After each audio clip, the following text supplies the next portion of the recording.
Fala moçada, meu povo, minha pova! Estamos aí, mais uma aulinha de física, hoje gravitação universal.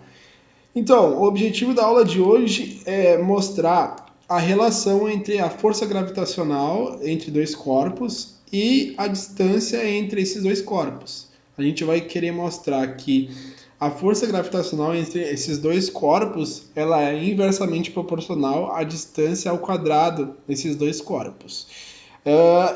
Que essa relação Newton chegou com seus estudos. E além dessa relação, eu vou mostrar provavelmente não só a proporcionalidade inversa, mas a lei em si também. Então, bora lá. Antes de começar a gravitação, provavelmente, a gente tem que retomar alguns conceitos da aula passada, aula 4 de movimento circular uniforme. Então, na última aula, a gente viu que, vocês viram com meus colegas, né, que a aceleração centrípeta ela vale o módulo da velocidade ao quadrado dividido pelo raio. O raio é que o objeto que está fazendo o movimento circular uniforme descreve. Então, se a aceleração centrípeta V é V ao quadrado dividido por R, então a força centrípeta basta só multiplicar por M, a aceleração centrípeta. Então ficamos com a força centrípeta igual a mv ao quadrado sobre R. Isso vocês já tinham visto na última aula, né? Então, agora que vem um pouco da novidade. Quando o movimento circular uniforme, ou seja, o módulo da velocidade é constante, então a gente tem as seguintes relações. A gente tem que a velocidade, o módulo da velocidade do corpo é igual à velocidade angular vezes o raio da trajetória. E essa velocidade angular é a velocidade com que um objeto descreve ângulos, né?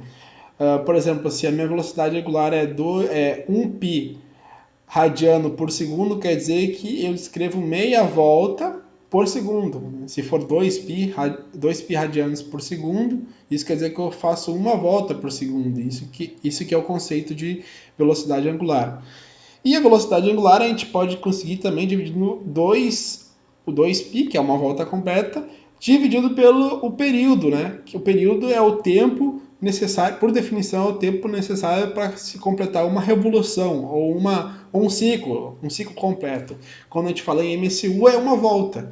Então, a velocidade linear é simplesmente 2πr dividido por t. Então, agora, a gente, elevando essa velocidade, né, dessa relação aqui de cima, a gente chega aqui, V é igual a 2πr dividido por t, e a gente quer agora elevar o quadrado dessa velocidade. Então, ficamos com 4π ao quadrado vezes mr dividido por o período ao quadrado. Eu chamei essa relação de 1. E agora eu vou substituir na força centrípeta do slide anterior, que tinha V, o módulo de V ao quadrado, eu vou substituir esse V ao quadrado pela relação em 1 aqui. Então aqui, usando 1, a gente fica com a força centrípeta igual a isso aqui. E daí eu consigo cortar aqui R ao quadrado com R e fica simplesmente R, né? Então a gente chega que a força centrípeta é esse novo valor aqui, 4π ao quadrado vezes mr dividido por o período ao quadrado. Então, com essa relação que a gente chegou no slide anterior, qual é o próximo passo? Então, com essa relação, podemos calcular a força centrípeta sobre um corpo de massa m, conhecendo apenas o raio de sua trajetória circular e o período t referente a uma volta completa. Então, se antes a gente calculava a força centrípeta com a velocidade e o raio, né? Agora a velocidade linear e o raio da circunferência, agora a gente consegue calcular a força centrípeta com o raio da circunferência e o período, né? Não mais em função da velocidade, mas sim em relação ao período. eu coloquei aqui um lembrete sobre grandezas diretamente e inversamente proporcionais, porque vai ser importante no seguir aqui da nossa aula. Então, vamos relembrar um pouquinho sobre grandezas diretamente e inversamente proporcionais. Então, dizemos que duas grandezas x e y são diretamente proporcionais e simbolizamos assim, né? Quando y é proporcional a x aqui, quando sua divisão é constante. Ou seja, se eu dividir a grandeza y pela grandeza x, sempre vai dar uma constante, né? Agora, para a nossa aula, que é o que a gente vai usar depois, né? A gente não vai usar a proporção direta, grandezas diretamente proporcionais. A gente vai usar mais o conceito de inversamente proporcionais, para chegar na relação que a gente queria, que eu falei no início da aula. Então, usaremos o conceito de inversamente proporcional. Dizemos que duas grandezas x e y são inversamente proporcionais e simbolizamos aqui y é inversamente proporcional a x, né? Porque isso aqui é o inverso de x, quando o seu produto é constante. Então, isso é quando duas grandezas são inversamente proporcionais, eu tenho y vezes x igual a constante. Então, ao contrário aqui, né? Quando duas grandezas são diretamente proporcionais, eu tenho a divisão delas constante. Quando elas são inversamente proporcionais, eu tenho o produto delas constante. Então, aqui, para melhorar um pouquinho isso aqui, eu botei. Ou seja, se eu pegar um valor da grandeza y, da grandeza y e chamei de y1, e um valor da grandeza x, que chamei x1, e multiplicar esse valor, isso tem que ser o valor de y2, que é outro valor da grandeza y, vezes o outro valor da grandeza x. Agora, claro que esse y2 e x2 são correspondentes, né? Então, esse produto aqui tem que ser igual a esse produto, que tem que ser igual a uma constante. Esses conceitos vão ser bem úteis lá na frente. Bem, agora a gente vai começar provavelmente o estudo da gravitação universal. Então, qual é o nosso objetivo aqui? O nosso objetivo é mostrar que a força que os corpos celestes exercem entre si é da mesma natureza que a força que a Terra exerce sobre os objetos em sua superfície. Ou seja, a força-peso. Quer dizer que eu quero mostrar que a força com que que a força que a Terra exerce sobre a Lua, ela é da mesma natureza que a força que a Terra faz em uma maçã, a qual, se a gente deixar a maçã cair em queda livre, ela vai para o chão, certo? Então, para fazer isso, a gente vai aplicar a equação, aquela que eu deduzi nos slides anteriores, da força centrípeta em função do período e do raio, né? Do raio de um movimento circular uniforme, né? E a gente vai aplicar essa fórmula em um ponto de 1 kg na superfície da Lua e vamos compará-la com o módulo da força-peso de 1 kg em 1 kg, né, em um ponto de 1 kg na superfície da Terra. Daí eu fiz o desenho aqui. A gente vai comparar a força aqui de 1 kg, e aqui eu simbolizei 1 kg, né, claro que esses desenhos estão fora de escala, eles estão exagerados, mas é só para a gente entender o raciocínio. Aqui eu simbolizei essa bolinha como se fosse 1 kg, né? E esse 1 kg na Lua aqui. Isso aqui é a Terra, isso aqui é a Lua. Esse 1 kg na Lua aqui e 1 kg na superfície da Terra, certo? No raio, no raio da Terra. Então, nós sabemos que a distância Terra-Lua, R aqui simbolizado por R, e aqui o R vai do centro da Terra até esse ponto vermelho aqui, certo? Vale aproximadamente 384.420 quilômetros. E isso é devido à observação de sombras de eclipses pelos gregos já. Já sabia faz tempo dessa relação. E também é conhecido, a gente também sabe, que a distância Terra-Lua é aproximadamente 60 vezes o raio da Terra. Ou seja, R é igual a 60 RT. E aqui o raio da Terra é do centro da Terra até esse pontinho vermelho aqui. Então a gente sabe que esse comprimento que vai do centro da Terra até esse ponto vermelho, ele vale aproximadamente 60 vezes esse aqui. Portanto, dá para ver que esse desenho está totalmente fora de escala, mas é só para esclarecer. Por último, a gente sabe que o período do movimento da Lua em torno da Terra, em relação às estrelas fixas, aqui eu boto porque eu botei em relação às estrelas fixas porque tem dois referenciais que a gente pode ter esses períodos. A gente tem em relação ao Sol e em relação às estrelas fixas. Em relação ao Sol a gente chama sinódico. E em relação às estrelas fixas a gente chama sideral. A gente vai usar o das estrelas fixas aqui nessa análise. A gente sabe que esse período é o tempo que a Lua demora para dar uma volta em relação em torno da Terra. Ele vale 27,32 dias, que é aproximadamente isso aqui em segundos. 2.360.448 segundos. Então a gente vai usar esses dois dados aqui para calcular a força centrípeta que esse ponto aqui sofre em relação à Terra. E depois comparar com a força que com esse ponto aqui de 1 kg sofre por causa da Terra, que leva ele para baixo também, né? Então, portanto, devido à presença da Terra, 1 kg na superfície da Lua sofre uma força de atração de módulo igual a... Então, vamos usar aquela fórmula que eu deduzi anteriormente. Força centrípeta igual a 4π ao quadrado, mr, daí esse r é a distância Terra-Lua, dividido pelo tempo sideral, o tempo em relação às estrelas fixas da Lua,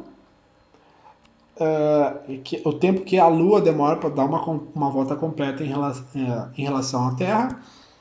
E esses valores são aqui, a massa é 1 kg, o raio é aquilo que eu tinha dito antes, isso aqui, em metros, né? Antes eu tinha botado em quilômetros, agora eu vou botar metros. O tempo em segundos, a gente chega que a gente chega nessa relação aqui, chega nesse valor da força centrípeta, que esse ponto aqui sofre em função da Terra. E agora a gente sabe que 1 kg na superfície da Terra sofre uma força peso de módulo igual a 9,81 newtons.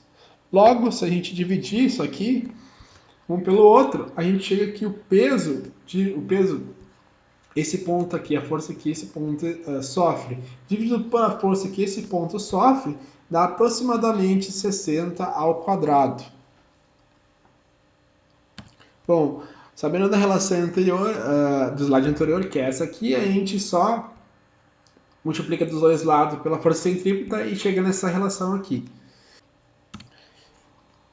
Então aqui, como 60 é a relação entre a distância Terra-Lua, R, e o raio da Terra, RT, podemos multiplicar essa relação aqui, por RT ao quadrado dos dois lados. E vocês já vão entender por que a gente fez isso. Então, multiplicando dos dois lados a relação, ficamos com isso aqui.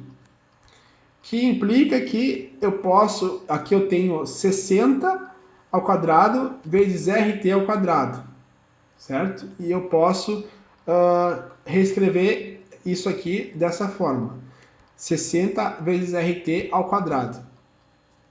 Então a gente fica com P vezes RT ao quadrado é igual a FC vezes 60 RT ao quadrado. Mas 60 RT é o que? É simplesmente R, né? Porque a gente disse que a distância Terra-Lua, que a gente chamou de R, era aproximadamente 60 vezes o raio da Terra. Então eu posso reescrever isso aqui como R. Então olha só na relação que a gente chegou. A gente chegou que o peso, que é a força daquele ponto na superfície da Terra, vezes o raio da Terra ao quadrado, ele é igual à força centrípeta daquele ponto lá na superfície da Lua, vezes a distância Terra-Lua ao quadrado. Reparem, agora se lembre do que do que eu tinha relembrado sobre grandezas inversamente proporcionais. Se o produto entre duas grandezas é constante, então quer dizer que essas grandezas são inversamente proporcionais, né? Então, isso aqui, essa grandeza, que é força, multiplicada por distância entre dois corpos, ela é constante, né? Porque eu tenho eu variei essas relações aqui e o produto entre elas permaneceu constante. Então eu chego numa relação de inversa de proporcionalidade. Então, como vimos anteriormente, a partir de 3, concluímos que a força gravitacional é inversamente proporcional ao quadrado da distância r entre os corpos, mais precisamente entre os centros desses corpos. O que vocês vão ver nas próximas aulas, que é o centro de, a gente chama de centro de massa, né?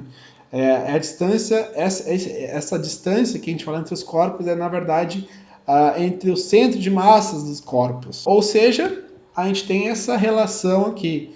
A força gravitacional é inversamente proporcional ao quadrado da distância, que é a relação em que Newton chegou. A partir desta, não propriamente da mesma análise, mas de alguma forma, de alguma análise que ele fez, ele chegou nessa relação. Então, no último slide a gente concluiu que a força gravitacional é inversamente proporcional ao quadrado da distância entre dois corpos, utilizando uma equação para a força centrípeta num ponto na Lua e utilizando a força gravitacional que é em 1 kg na superfície da Terra. Ou seja, a gente utilizou equações diferentes. A gente implicitamente usou F igual a mg para aquele ponto na superfície da Terra. Daí, como a massa é igual a 1, a massa era igual a 1, era simplesmente 9,81 newtons. Agora a gente vai usar, para chegar na gravitação universal, a gente vai usar os mesmos dois pontos, só que a gente vai usar o raciocínio de velocidade orbital. Ou seja, só que agora a gente vai ter uma diferença aqui na análise. A gente vai ter que... antes desse ponto aqui ele estava descrevendo o MCU, certo? Agora, esse ponto aqui, a gente tem que pensar o seguinte, a gente tem que pensar que para eu aplicar o mesmo agora nesse novo raciocínio que a gente vai chegar na mesma relação, só que de forma um pouquinho diferente, então a gente vai ter que aplicar esse raciocínio agora para esse ponto aqui, como se ele fosse um satélite natural da Terra, quase na superfície da Terra. E pensar também que não tem nenhuma resistência do ar, nem nada, certo? E daí a gente consegue aplicar o raciocínio, esse novo raciocínio para chegar na mesma relação. Então, aplicando a velocidade, aquela equação que a gente viu anteriormente, para esse ponto aqui na Lua, só que agora para esse ponto aqui na superfície da Terra, pensando nele como um satélite natural, a gente chega que a velocidade orbital desse ponto é ômega vezes RT, que é o raio da Terra. Então, da mesma forma, 2π dividido pelo período vezes RT, a gente chega que o T aqui é igual a 2π dividido por V orbital vezes RT. Então, a gente sabe que a velocidade necessária para orbitar a Terra, que é essa velocidade VO aqui, vale 8.000 metros por segundo. E o raio da Terra a gente sabe que vale aproximadamente a 6,4 vezes 10 na 6 metros, que é uns 60 avos da distância Terra-Lua, certo? Então, usando esses dados aqui que eu disse e colocando nessa fórmula aqui, a gente consegue o período que esse satélite natural tem para completar uma volta em relação à Terra, certo? A gente chega que esse período é aproximadamente 5,03 10 na 3 segundos. Então vamos pegar esse dado. Agora, Usando a relação que a gente já tinha deduzido anteriormente, usando para a força centrípeta, só que a força centrípeta em função do período e do raio, ao invés da velocidade. Então agora eu posso usar essa mesma relação aplicando nesse ponto aqui, pensando nele como um satélite natural da Terra. E basta pegar o período que a gente viu no slide anterior e o raio da Terra e a massa igual a 1, né? Porque essas duas bolinhas são... eu defini que lá que deveriam ser de 1 kg. E aplicar essa equação a esse corpo, certo? E depois comparar com a força centrípeta na Lua, que a gente já tinha achado usando a mesma equação, né? Que era 0,002724 newtons. Ok, então, agora a força centrípeta na Terra é isso aqui, substituo e eu chego que fazendo esses cálculos aqui, que é aproximadamente 9,99 newtons. Aproximadamente 10, né? E agora eu vou relacionar essas duas forças centrípetas aqui. Dividir a força centrípeta na Terra pela força centrípeta na Lua. Ou seja, esse 9,99 dividido por esse valor aqui. E eu chego, fazendo esses cálculos, dá 3.600 esse valor. O valor dessa divisão dá 3.600. E 3.600 é 60 ao quadrado. Então, pelo mesmo raciocínio que a gente fez anteriormente, daria para multiplicar pelo raio da Terra, raio da Terra ao quadrado dos dois lados e chegar na mesma conclusão que a gente vai chegar aqui, que é que a força gravitacional é inversamente proporcional ao quadrado da distância entre os corpos. Então, podemos mostrar que a mesma relação inversa de proporcionalidade entre força gravitacional e o quadrado da distância entre os corpos vale também para a gravidade. Vejamos 3. 3 é aquela equação anterior que eu usei para chegar na conclusão que a força gravitacional era inversamente proporcional à distância entre os corpos. Então, essa é a relação 3. Então, o que eu vou fazer agora para chegar que também é válido para a gravidade essa relação? Basta dividir a equação 3, certo? Por m, que vale 1 kg nos dois casos. E assim ficamos com essa relação e disso aqui, essa relação aqui, como força igual a massa vezes aceleração. Se eu dividir força pela massa, eu tenho aceleração. Aqui é a aceleração gravitacional na Terra, na superfície da Terra. Esse P, essa força P dividido por M, é a gravidade na Terra, do ponto vermelho que está na superfície da Terra.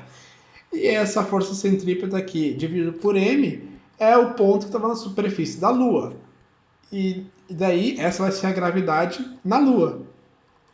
Certo? Com que essas gravidades são com que a Terra atrai corpos em sua direção. Então, a gente, com essa relação aqui, a gente chega na mesma conclusão que a força gravitacional.